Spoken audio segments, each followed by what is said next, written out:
이제 오늘 여기서 마지막으로 예배드리고 다음 주부터 한성대에서 예배드립니다. 3주 동안 좋은 순모임 장소도 주시고 예배도 주시고 은혜 주셨는데 하나님께 한번 감사의 박수 올려드리겠습니다.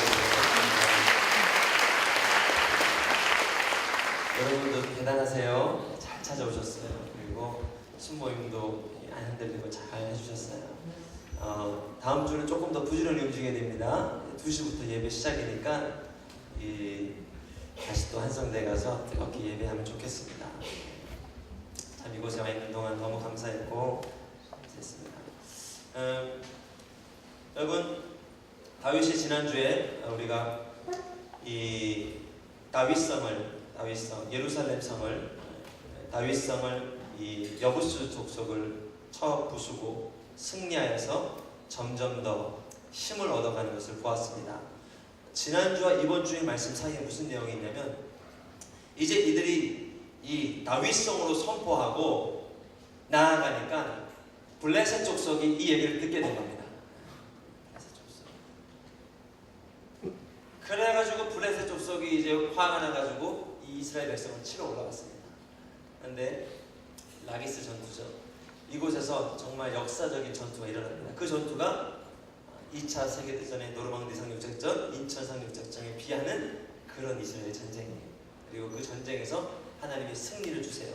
한 번 주신 게 아니라 또다시 블레셋이 올라왔을 때 또다시 승리를 두 번 주셔서 이스라엘을 이제 이스라엘의 제국으로 점점 더 성장하게 된 거예요. 이게 시작이 됐습니다. 다윗을 향한 하나님의 꿈이 드디어 이제 이 땅 가운데 믿음으로 이미 열렸었지만 이 땅 가운데 우리가 볼 수 있는 이 민족 시야 관계 가운데 이제 점점 확대되기 시작했습니다. 저는 오늘 이 설교를 듣는 여러분의 인생 가운데도 하나님의 오랜 약속이 있죠. 붙잡고 있는 말씀이 있죠. 비전이 있죠. 하나님께서 반드시 주님 때 이루십니다. 그러한 역사들이 여러분 인생 가운데 흘러가는 것을 목도할 수 있기를 축복합니다. 그리고 이제 이 나라를 세워가는데 여러분 이 나라를 재건하는데 해야 될 일이 얼마나 많겠습니까? 여러분이라면 이스라엘은 이미 얼마 전에 무너졌습니다.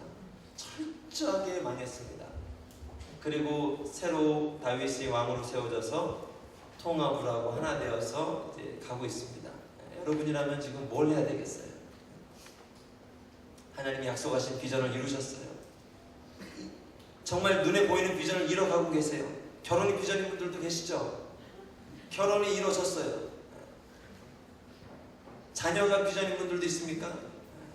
취업이 비전인 분들도 있습니까? 그 비전이 하나님께서 주셔서 이루어졌어요. 이제 하나님이 이루시는 이곳에서 여러분 뭘 하시겠어요? 여러분 의외로 할 게 너무너무 많습니다. 제가 다윗이라면 아직 블레셋의 이 견제가 있습니다. 빨리 군비를 증강하고 이 군사력을 확보하기 위해서 막 동원도 하고 준비해야 될 것 같아요. 아니 외교적인 것도 막 신경을 써야 될 것 같아요. 블레셋을 피해서 애굽하고도 좀 관계를 가져보고 모압, 암몬하고도 좀 관계를 풀어보고 여러분 할 일이 너무너무 많아요. 그런데 다윗의 우선순위가 어디에 있었는가? 오늘 이것을 우리가 봐야 됩니다. 2절 말씀 같이 한번 보도록 하겠습니다. 2절 말씀 읽어주세요. 2절 시작.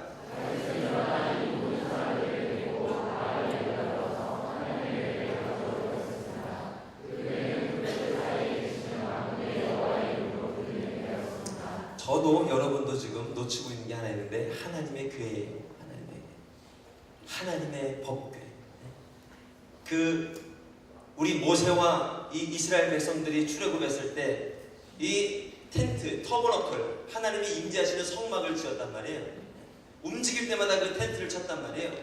거기서 성소와 지성소가 있었단 말이에요. 그리고 지성소는 1년에 한 번만 이 제사장만 들어갈 수 있는 곳이었어요. 왜요? 그 안에는 법궤가 있었기 때문에. 그 법궤는 하나님의 하나님의 임재를 상징합니다. 눈으로 볼 수 없는 하나님이에요. 그러나 하나님의 임재, 우리 가운데 함께 하시는 하나님을 느낄 수 있는 게 법궤였단 말이에요. 이 법궤가 어디 갔습니까? 사무엘의 바로 전사사였던 엘리 시대였을 때 이 법궤를 전투에 가지고 나갔다가 하나님께서 그 법궤를 그 이스라엘의 패역함으로 인해서 그 법궤를 빼앗겨 버렸잖아요. 블레셋이 빼앗겨 버렸어요. 그리고 사무엘, 사울 왕 시대를 거쳐서 아직까지도 법궤는 잃어버린 채로 있었단 말이에요. 신기하죠? 사무엘도 사울도 아직까지 지금 한 40년이 흘렀습니다.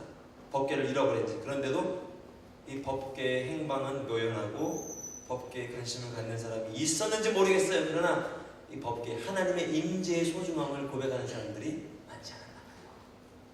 근데 다윗이 왕이 되자마자 먼저 한 것이 무엇인가? 물론 먼저 한 건 다른 게 있었어요. 왜? 블레셋 쳐들어오니까. 왜? 다른 족속과의 전쟁이 있으니까. 그거를 수습했어요. 그러나 끝나자마자 그가 붙잡은 건 뭐였는가? 하나님 임재하신 법궤를 찾아와야 된다. 법궤를 찾아와야 된다. 법궤는 하나님의 임재를 의미합니다.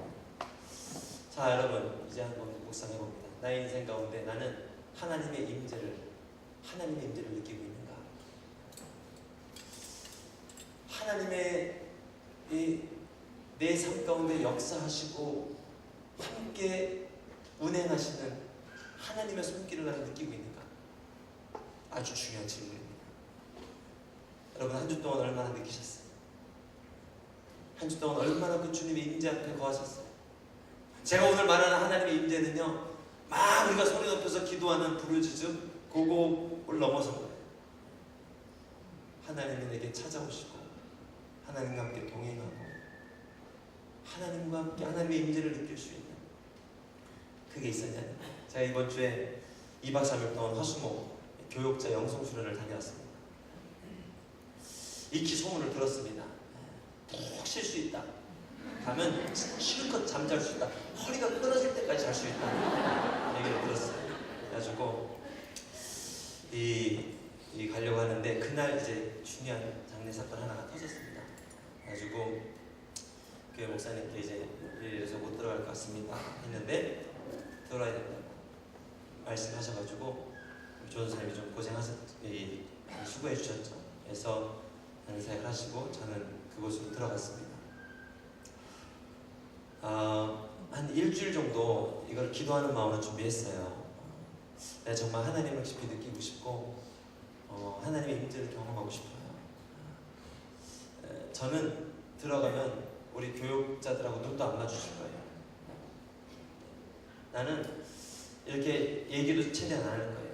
그리고 하나님께만 집중할 거예요. 그리고 들어갔어요. 들어가서 첫 미팅을 갖고 남한산성입니다. 얼마나 가을 풍경이 좋습니까? 첫 미팅을 잠깐 갖고 한 30분, 1시간 갖고 그 다음에 이제 저녁 모임 전까지 자유롭게 알아서 하십시오. 근데 정말 육신이 피곤해요. 숙소로 들어왔는데 숙소에서도요 이런 큰 넓은 홀에 이부자리를 하나씩 깔아놨는데 칸막이를 좀 이렇게 해놨어요. 간이 칸막이를.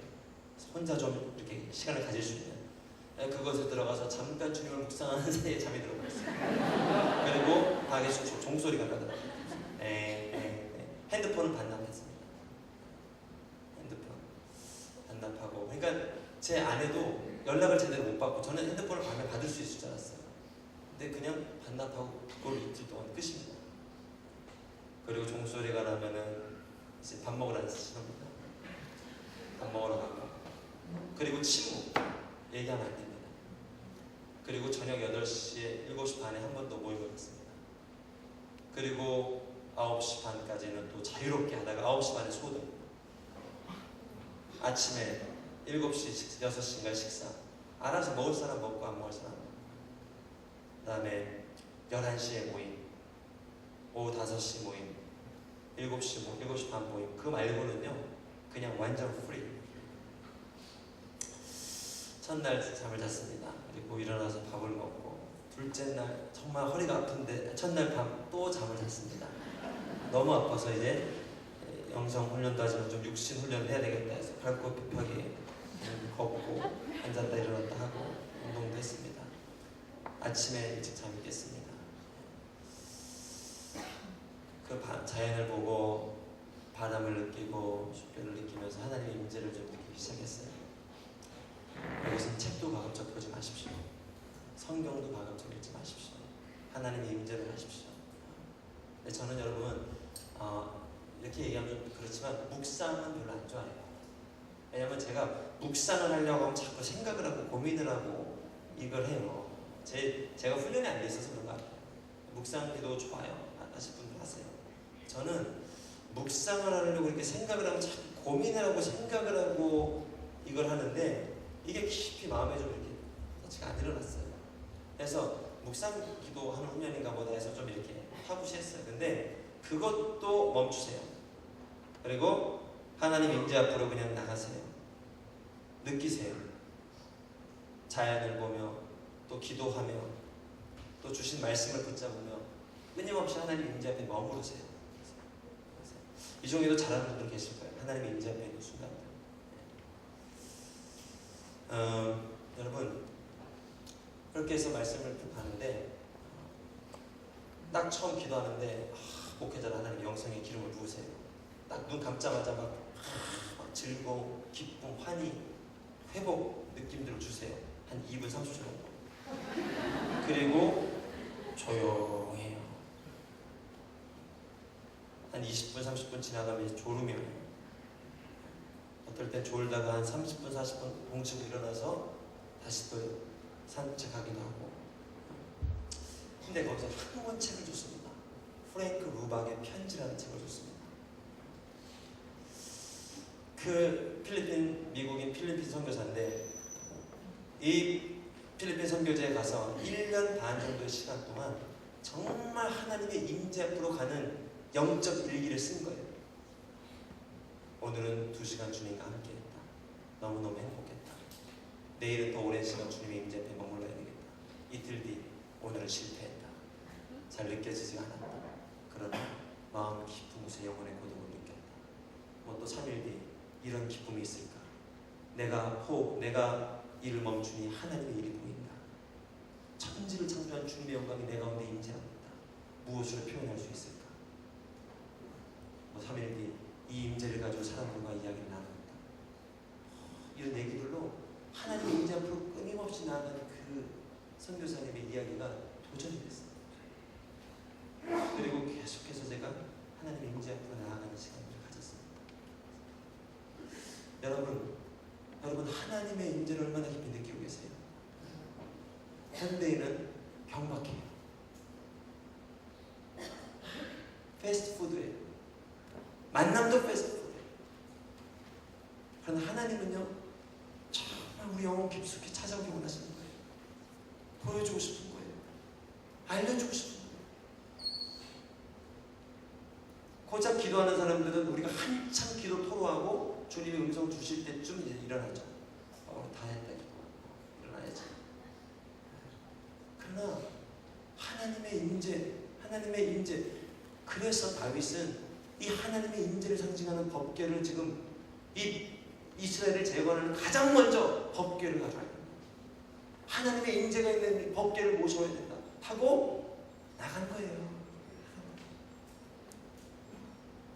물론 여러분 이 하나님의 법궤를 모시려는 다윗의 계획이 수포로합니다. 다윗이요 이 법궤를 모시기 위해서 수레를 준비합니다. 수레를 아주 깨끗하게 닦습니다. 그리고 이 법궤가 그동안 이 아비나답의 사람의 집에 있었어요. 그리고 아마 그의 아들로 추정이 됩니다. 아들이라고 나오죠. 우사와 아요가 아마 그 법궤를 지키며 제사장 비스무리한 역할들을 하고 있었을 거예요. 그래서 이 우사와 아요를 부탁해서 법궤를 모셔오라 얘기합니다. 이들이 정성스럽게 수레에 모시고 법궤를 가지고 이동합니다. 하나님의 임재가 이동하고 있습니다. 이들이 막 춤을 춥니다. 오늘 가사 보니까 깽가리와 심벌주와 악기와 수금으로 축제를 벌이면서 하나님의 임재가 있는 법궤가 우리 가운데 들어온다 소리를 칩니다. 그때 아부사 사고가 발생합니다. 소가 놀래가지고 뛰었는데 이 수레가 뛰었던 거예요. 그래서 수레가 법궤가 넘어지지 않게 해서 법궤를 잡습니다. 그런데 우사가 법궤를 손에 대자 죽음을 맞게 됩니다. 왜냐하면 법궤를 모시는 방법이 잘못됐어요. 레위기에 보면 법궤는 레위 지파 제사장들이 어깨에 메고 움직여요. 그런데 40년 가까이 이 법궤를 입고 살다 보니까 그랬는지 모르겠는데 이 말씀대로 이 거룩한 주님의 성결한 예식대로 올바로 수행하지 못했단 말이에요. 아니 그래도 우리 저쪽에서 사람을 죽입니까? 하나님. 이전까지 사무엘은 법궤를 움직일 생각 안 했죠. 사울 왕 그 잘나갈 때도 움직일 생각 안 했죠. 우리가 좀 하나님 법궤를 움직이면 얼마나 기특합니까? 그런데 주님 이거 이렇게 손댔다고 죽입니까? 다윗이 충격에 빠지죠. 그래서 다윗이 7절, 8절 말씀 같이 한번 읽어보도록 하겠습니다. 7절, 8절. 시작.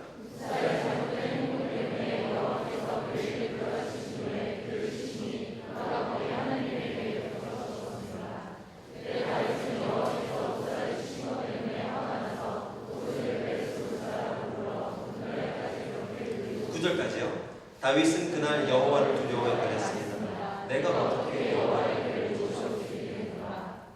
그리고 3개월 동안 오벳 에돔이라는 사람이 집에 놔둡니다. 충격이에요, 충격. 뭐 이 정도는 아니지만 저도 하나님의 임재 앞으로 가려고 훈련을 했습니다. 지난 한 주간 다녀오고 나서도 계속 훈련했습니다. 근데 자꾸 졸음이 와요. 말씀 볼 땐 덜해요. 근데 하나님의 임재 보이지가 않잖아요. 그 임재 앞에 나의 영혼을 딱 열어놓으니까 잘 안 느껴지고 졸음이 와요. 물론 자고 일어나면 개운해요. 하나님이 오셨다 가신 것처럼 개운해요. 그러나 절망이 와요. 저는 이 정도였는가? 이 정도였는가? 물론 느껴질 때도 있어요. 그러나 자꾸 졸음이 와요. 화가 났어요. 다윗처럼 화가 났어요. 아예 안 해! 이런 생각이 좀 들었어요. 아니 주님 내가 말씀 좀 보겠다고 내 하나님의 임재 앞에 가겠다고 이렇게 좀 가는데 눈 감자마자 좀 말씀해 주면 얼마나 좋아요.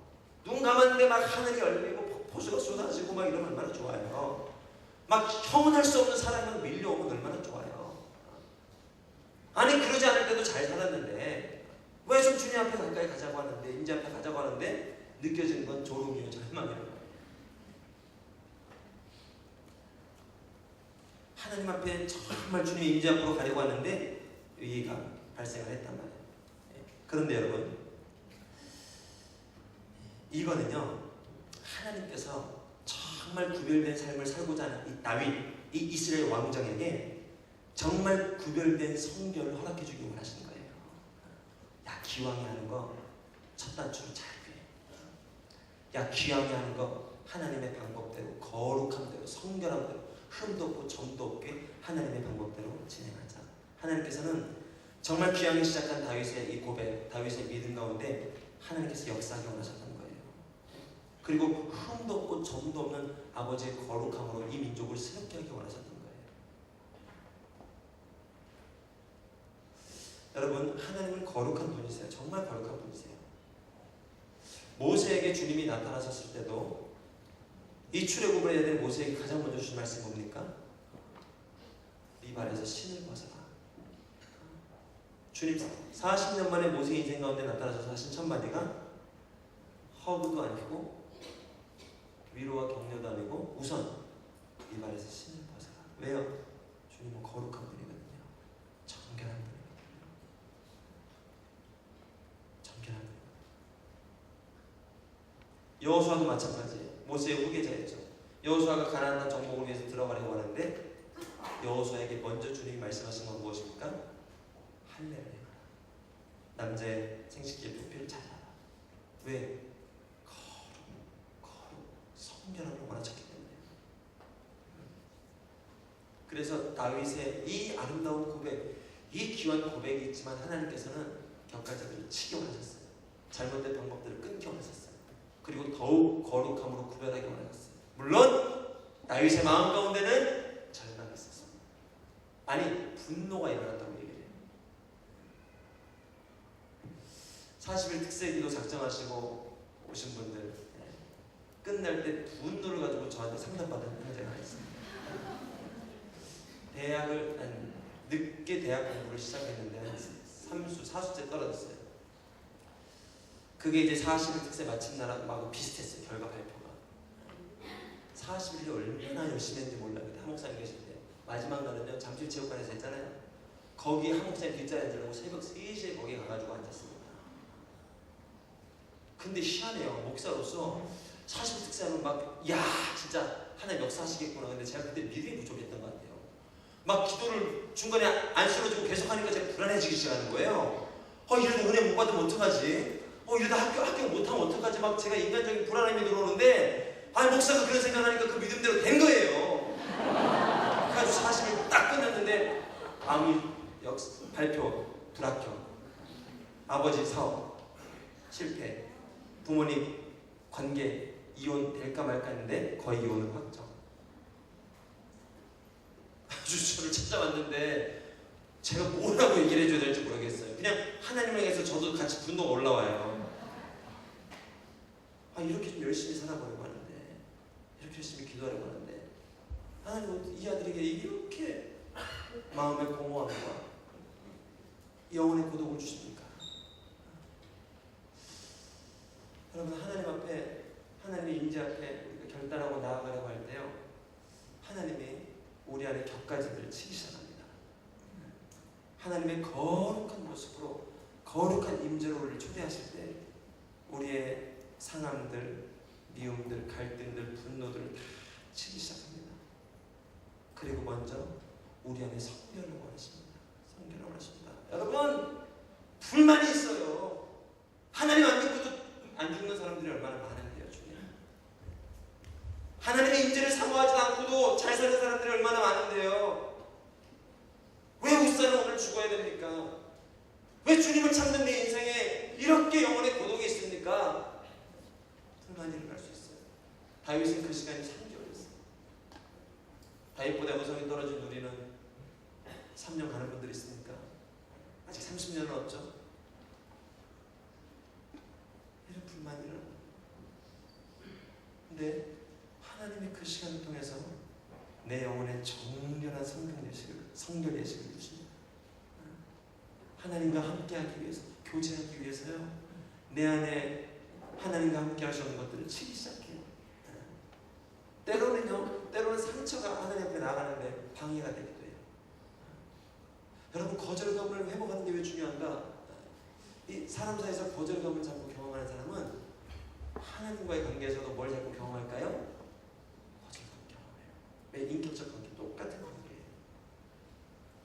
사람에게 자주 상처받는 사람들 있으세요? 왜 이게 중요한가? 하나님께도 자주 상처받아요. 그래서 이 영혼의 회복, 육신의 회복, 영혼의 회복, 심령의 회복이 너무너무 중요해요. 하나님이 그 일들을 이루시는 거예요. 물론 오늘 말도 안 되는 방법이에요. 이 거룩함을, 거절감을 회복하기 위해서 더 큰 거절을 주셨어요. 우사를 지적거든요. 저희 시대는요, 이것이 이 그래픽으로 잘 돌아갑니다. 왜냐하면 인디아나 존스 영화가 있었거든요. 법궤를 찾아서라는 영화가 있었어요. 그 법궤 뚜껑을 여는 순간 막 그냥 모든 사람들이 죽어나가고 했던 그 영화가 있거든요. 법궤의 위력을 저는 오늘 본문 보기 전에 이 영화를 통해서 경험했습니다. 그런데 그 일을 통해서요, 거룩함을, 성결함을, 하나님께서 원하시는 더 깊은 영성을, 40년쯤 모세가 고생했으면 이제는 뭐 그냥 바로 맡기셔도 괜찮아요. 그러나 결론은 뭐예요? 아직 넌 더러워. 아직 넌 하나님을 쓸 수 없어. 아직 넌 하나님을 쓰기 부족해. 신을 벗어라. 이게 하나님의 결론이에요. 그리고 그 모습으로 나왔을 때 이 아들 통해서 비로소 일을 행하신단 말이에요. 할렐루야. 여러분, 하나님의 임재를 사모하면서 결단하며 나아갔는데 약간의 절망, 약간의 좌절, 약간의 답답함, 공허함 느끼신 분들 계십니까? 여러분, 그 시간을 통해서 하나님이 여러분의 인생 가운데 만지시는 작업이 있습니다.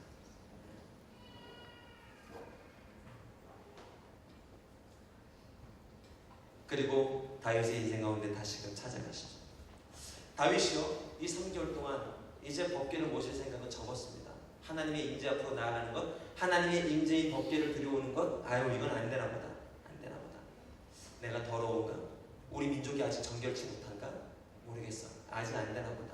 아직 안 되나 보다. 그래서 법궤를 그곳에 놔둡니다. 그런데 이 3개월 오벳 에돔의 집에 법궤가 있었는데 어떤 역사가 일어났는가?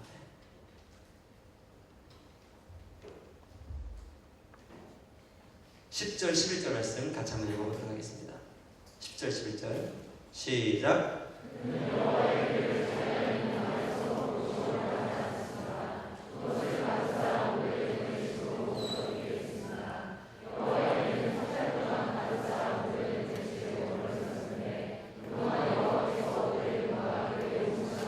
복을 주셨어.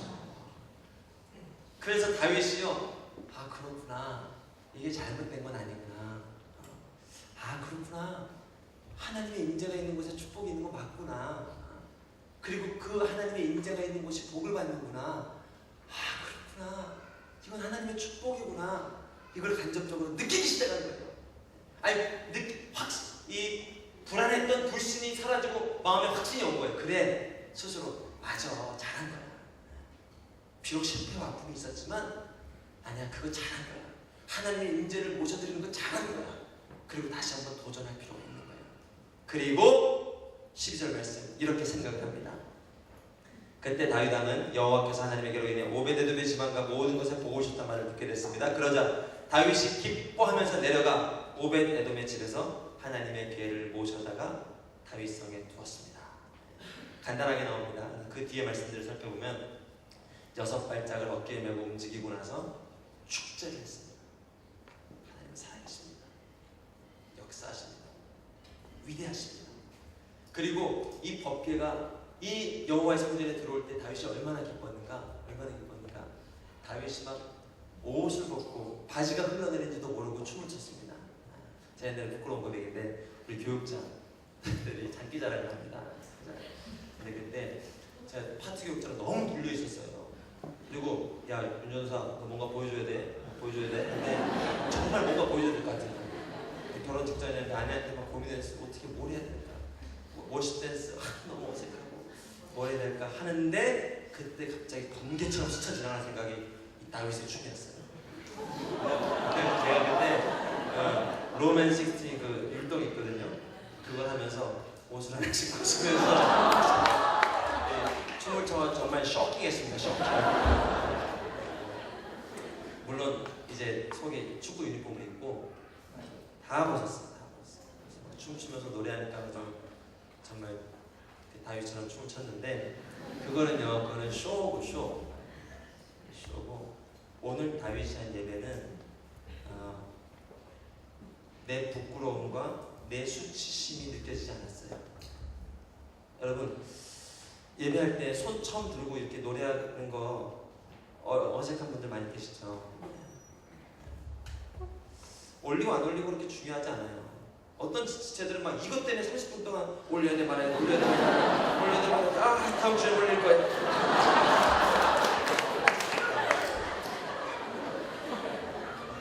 일어나야 돼 말아야 돼. 일어나고 싶은데 일어나기가 좀 그런 거예요. 일어나야 되는데 못 일어났어. 그게 중요한 건 아니에요. 그런데 오늘 다윗에게는 그게 느껴지지 않을 만큼 하나님의 임재 법궤가 들어오는데 막 기쁨과 축제와 환희와 열정이 올라가는 거예요. 어떤 경우는요, 일어나야 돼 말아야 돼 일어나자! 일어나서 30분 동안 왜 일어났을까? 제가 그런 적이 있어요. 얼마 전에 온누리교회 갔을 때 일어나야 돼 일어났는데 그 예배 분위기가 이민교회는 조용한 분위기예요. 일어나면 그날 순모임 할 때 걔 누구야? 왜 일어난 거야? 근데 일어났어요. 눈 감고. 그래서 저는 몰랐는데 한 15분 정도를 저 혼자만 일어난 채로 찬양을 했다는 거예요. 그러니까 막 그 다음 주부터는 왜 일어났을까? 근데 여러분 그런 의식들을 여러분 그런 생각 드신 분들은 그냥 괜찮아요. 앉아세요 하고 하나님께 더 집중하세요. 그러면 일어날 수도 있고 노래할 수도 있고 띨뛸 수도 있고 할 수 있어요. 오늘 다윗은요 그 하나님의 임재가 오니까 기뻐하면서 예배하고 노래하고 발을 구르고 춤췄단 말이에요. 이게 이제 뒤에 본문이에요. 다음 주에 아직 본문이 안 정해져서 다음 주에 본문을 하게 되면 얘기하려고 제가 깊이 얘기를 못 하겠는데 그렇게 하면서 예배했습니다. 여러분, 제가 오늘 이 말씀드리는데 얼마나 중요한가를 얘기할게요. 여러분, 하나님께서 우리 내 인생 가운데 오늘날은 우리가 성전이라고 얘기를 하죠. 하나님께서 우리 내 몸 가운데 찾아오신다는 거, 하나님께서 우리 예배 가운데 오신다는 거, 하나님의 임재인 법궤가 다윗의 궁전에 들어간다는 거, 이거는 말도 안 돼요. 말이 됩니까? 거룩하신 하나님, 흠도 없고 점도 없는 그분이 우리 임재 가운데 오신다는 거예요. 이건 말도 안 되는 거예요. 그래서 하나님이 우사를 치신 거예요. 사실은 말도 안 되는 일이야. 내가 가면 죽을 수도 있어. 내가 섣불리 가면 너네 죽을 수도 있어. 왜 성찬식 때 가급적이면 세례교인 아닌 사람들은 하지 말도록 당부하는지 아세요? 하나님에 대한 고백이 없이 이 떡을 먹고 잔을 마시면요, 바울이 얘기하는 거예요. 고린도전서에서 그는 자신의 잔을 먹고 마시는 것과 다름이 없다. 이게 거룩한 하나님의 예식인데 중세 교회가 타락했을 때는 막 남은 포도주를 다 마셔 취해가지고 막 이러고 다니니까 네 죄를 먹고 마시는 것과 다름이 없다. 거룩한 것을 걔나 돼지에게 주지 않는다고 얘기를 하잖아요. 하나님이 우리 가운데 오신다는 건 사실 말도 안 되는 거예요. 말도 안 돼요. 오죽했으면 이 다윗의 아들 솔로몬이 그가 이제는 그 여호와의 법궤가 들어온 뒤에 그 법궤를 위한 성전을 짓습니다. 아주 의리의리하게 짓습니다. 7년 가까운 시간 동안 이 법궤 성전을 짓습니다. 그리고 솔로몬이 딱 법궤를 모셔오기 전에 한 고백이 뭔가, 그것이 왕상 열왕기상 8장 27절로 28절 말씀입니다. 열왕기상 8장 27절로 28절 말씀. 그러나 하나님께서 정말 땅에 사시겠습니까? 하늘 아니라 하늘이라도 주를 다 모실 수 없는데 하물며 제가 만든 이 성전에 제가 모실 수가 있겠습니까? 28절. 그러나 내 하나님 여호와여, 기도와 자비를 구하는 소리에 귀 기울이시고 기도할 때 부르짖음과 기도를 들어주십시오. 이게 솔로몬의 고백이었단 말이에요. 의리의리하게 궁전을 지어놨는데 하나님 법궤, 하나님의 임재를 딱 모시려고 하다 보니까 하늘의 하늘도 주님을 감당하지 못하고 땅의 땅도 하나님을 감당하지 못하는데 내가 이곳에 모신다는 것 자체가 어리석은 생각이었군요. 그러나 하나님, 그럼에도 불구하고 이곳에 좌정해 주세요 하고 얘기했던 게 솔로몬의 고백이라고. 그런데 하나님이 그 임재하셨어요. 신약 시대는요, 지금 이 시대는 우리가 하나님의 성전, 하나님의 영원히 거하는 전이라고 얘기하고 있습니다. 우리 고린도 전서 6장 19절 말씀 보도록 하겠습니다. 여러분의 몸은 성령의 전입니다. 성령께서 여러분 안에 거하시는 거예요. 세례 받는 분들 보셨잖아요. 율법이 아니라 어느 순간 하나님이 찾아오신 거예요. 저는 이거는 불가합니다. 왜요? 하나님을 알았었어요. 하나님의 은혜 안에 있었어요. 근데 하나님을 떠났어요. 여러분, 한 번 하나님을 떠나면요, 사단 마귀가 가만두지 않습니다. 갈수록 하나님이 미워지고 갈수록 하나님이 싫어지고 죽을 때까지 하나님 보기가 어려워집니다. 그런데 그걸 뚫고 하나님이 또 한 번 찾아가신 거예요. 그러니까 거부할 수 없이 그 안에 왔어요. 그리고 하나님이 내 안에 거하시는 거예요. 더럽고 냄새나고 추악하고, 그런데 인생 미움이 있고 상처가 있고 아픔이 있고 찔러는 가시고, 그 인생에 오신 거예요. 고린도전서 계속 띄워주세요. 고린도전서 6장 19절. 성령의 전입니다. 하나님이 당신 안에 계십니다. 하나님께로부터 성령을 받아 여러분 안에 모시고 있습니다. 여러분은 자신의 몸이 자기 것이 아니라는 사실을 알지 못합니까? 하나님께서 거하신다는 거예요. 하나님께서 여러분 안에 거하신다는 거예요. 아니, 더 풍성하게 거하기 원하신다는 거예요. 저는 분명히 하나님이 업그레이드 시켜주셨어요. 작년에는 미디어 금식을 통해서 영혼에 힘을 주셨고, 올 여름 지나가면서 말씀 묵상에 힘을 주셨어요.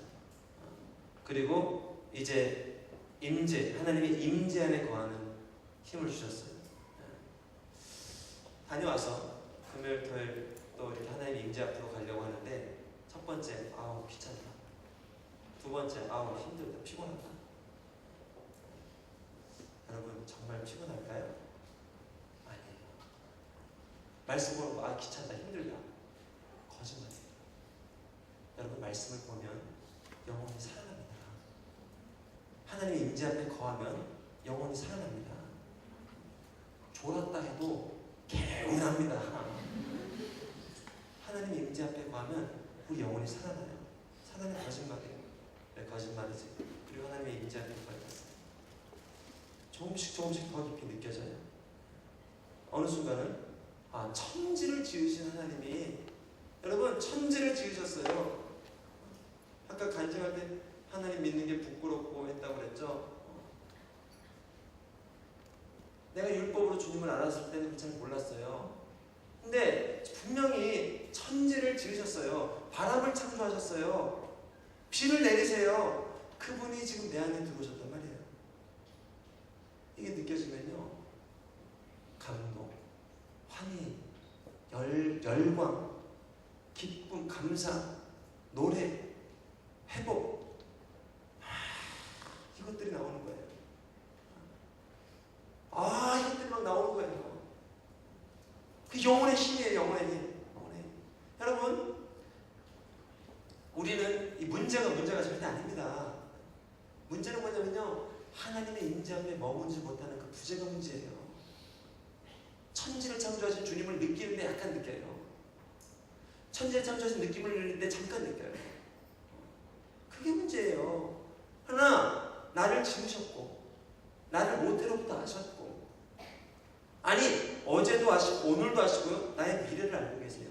나의 미래를 알고 계세요. 그분이 내 인생의 항해의 길을 가지고 계세요. 나는 어디로 갈지 몰라요. 하나님이 인생의 항해의 길을 가고 내 인생을 향한 계획들을 이뤄가세요. 천지를 지으셨어요. 여기도 계시고 저기도 계세요. 사람을 죽이기도 하고 살리기도 하세요. 죽음 이후에 영혼의 세계를 가지고 계세요. 그분이요 내 안에 계시다는 게 느껴지면요, 문제는 이미, 어둠은 이미, 상처는 이미, 절망은 이미 떠나는 거예요. 문제는 뭔가 하나님의 임재 앞에 머무는, 이게 아직 안 돼 있어서 그래요. 물론 여러분 도전 앞에 걸림이 있습니다. 오늘 다윗처럼 넘어짐이 있을 수 있어요. 그러나 여러분, 그렇게 우리가 무던한 거예요. 목회자인 저도 오랜만에 하나님 임재 앞에 가려고 하니까 잘 들리지가 않고, 안 들리죠. 우리는 보는 것에 익숙하거든요. 우리는 듣는 것에 익숙하거든요. 우리 미디어에 익숙하거든요. 근데 보이지 않는 하나님을 한 번도 묵상을 하다가 보이지 않는 하나님께 집중한다고 하면은 졸음이 가로막죠. 죄가 가로막죠. 상처가 가로막죠. 어둠이 가로막죠. 그러나 그럼에도 불구하고 여호와의 법궤를 내 안에 모시기 원합니다. 하나님 기뻐하세요. 그리고 당신이 원하는 것 이상으로 더 깊이 다가가세요. 더 깊이 다가가세요. 당신에게 절망을 준 건요, 법궤 다윗성에 들어가기 싫어서 그런 게 아니에요. 그걸 통해서 너의 영혼을 더 만지고 너의 영혼을 더 새롭게 하고, 이제는 말씀과 기도로 구별된 하나님의 사람을 만들어서 이제는 정말 내가 너로 더불어 먹고 너는 나로 더불어 먹고, 요한계시록 3장 20절 볼지어다 내가 문 밖에 서서 너를 두드리노니 누구든지 내 음성을 듣고 마음의 문을 열면 나는 그로 더불어 먹고 그는 나로 더불어 먹으리라. 할렐루야. 임재가 되는 거예요. 이게 영혼의 힘이에요. 제가 이 박사님 프로그램을 우리 공동체에도 이제 실로부터 하려고 합니다. 리더십들부터 먼저 하려고 하는데, 너무 바쁜 분들은 들어와서 쉬세요. 잠만 자도 회복이 있어요. 너무 분주하게 움직인 분들, 너무 분주해서 잠잘 시간도 없는 분들, 우선 자세요. 쉬세요. 영원히 쉬세요. 그리고 하나님의 임재를 느껴보세요. 말씀을 느껴보세요. 저도 그렇고 여러분도 느끼고. 우리 문제가 아닙니다. 내 안에 이 위대하신 하나님을 얼마나 내가 느낄 수 있는가, 얼마나 내가 경험할 수 있는가, 얼마나 내가 이 하나님과 현현을 내가 알 수 있는가, 그것이 이 승리의 관건 비결입니다. 여러분이 깊어져가는 겨울이 오고 있습니다. 주님과 친밀한 시간들이 여러분 안에 잉태되길 주님의 이름으로 축복합니다. 새벽 예배 나와서 조는 분들 걱정 마세요. 여러분 거룩해요. 나 나와서 기도 나와서 기도 시작하는 순간부터 조고 나가는 순간부터 졸고 3층 가서는 재밌게 얘기하고 출근하는 분들 여러분 할렐루야. 정말 아름다워요. 어떻게 이렇게 졸린데 아침에 나올까? 그런데 여러분 절망하지 마세요. 그만큼 저와 여러분의 영혼이 무뎌져 있어요. 워낙 오랫동안 하나님의 인재를 놓치고 살았거든요. 그러나 조금씩 여러분이 다가올 때 하나님은 두 발짝을 다 하십니다. 그리고 풍성하게, 비결은 풍성하게. 하루에 5분 임재를 만족하셨던 분들 만족하지 마시고 10분으로, 하루에 1시간 했던 분들 2시간으로, 10시간 했던 분들은 24시간으로 하나님의 풍성한 임재 가운데, 그래서 다윗이 법궤를 모시고 무엇이 시작됐는가? 24시간 찬양이 이때부터 시작된 거예요. 아이엠에서 먼저 시작된 게 아니에요. 이때부터 시작된 거예요. 할렐루야. 율법으로 못해요. 노력으로 못해요. 그러나 하나님이 원하세요. 기대되죠? 내 인생을 향해 어떤 꿈을 가지고 계실까? 내 인생을 향해 어떤 미래를 가지고 계실까? 여러분 고작 생각해봐야 어디까지 꿈꿀 수 있겠어요? 당신의 경험, 스펙, 환경, 건강, 능력, 물질로, 재물. 그러나 하나님의 꿈이 이때야 해요. 열방과 땅끝까지 갈 수 있는 이 하나님의 영광의 임재가 필요합니다. 하나님은 원하세요. 이 가을에 풍성한 임재 가운데 거할 수 있기를 주님의 이름으로 축복합니다. 함께 기도하며 앞에 나가도록